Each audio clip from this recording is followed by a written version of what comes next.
நீங்கள் நம்ம பார்க்க போகிற stock Reliance industry 23rd July 24th July இந்த ஸ்டாக்கை பை பண்ணிவிட்டு 26th ஜூலை இந்த ஸ்டாக்கை செல் பண்ணியிருக்கேன்.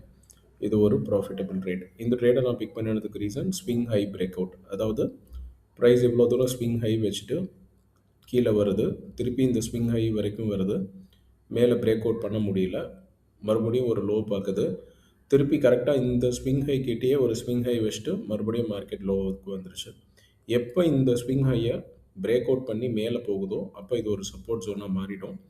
இவ்வளோ தூரம் ப்ரைஸ் மேலே போனதுக்கப்புறம் திருப்பி ரீட்ரேஸ் பண்ணி கீழே இவ்வளோ தூரம் வந்துருச்சு. ஸோ இது ஒரு ஸ்ட்ராங் சப்போர்ட் ஜோனுங்கிறது நமக்கு இந்த பிரேக் அவுட் வச்சே நமக்கு தெரியும். ஸோ இந்த ஸ்டாக்கை இந்த இடத்துல பிக் பண்ணணும்னு நினைக்கிறேன். நெக்ஸ்ட் டே மார்னிங் ஓப்பன் ப்ரைஸில் வாங்கிடுவேன்.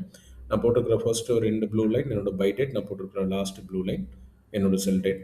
ஃபர்ஸ்ட்டு கேண்டில் ரீப்ளே பண்ணுறேன். நம்ம வாங்கின ஓப்பன் ப்ரைஸ்லேருந்து கீழே தான் வந்திருக்கு, ஒரு 3.5% கீழே வந்துருச்சு.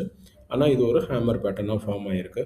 நெக்ஸ்ட் டே மார்க்கெட் மேலே மூவ் ஆகுது, க்ரீன் கலர் கேண்டில் வருது. இதுக்கு அடுத்த நாள் நான் இந்த இடத்துல க்ளோசிங் ப்ரைஸில் இந்த ஸ்டாக்கை நம்ம செல் பண்ணிட்டோம்.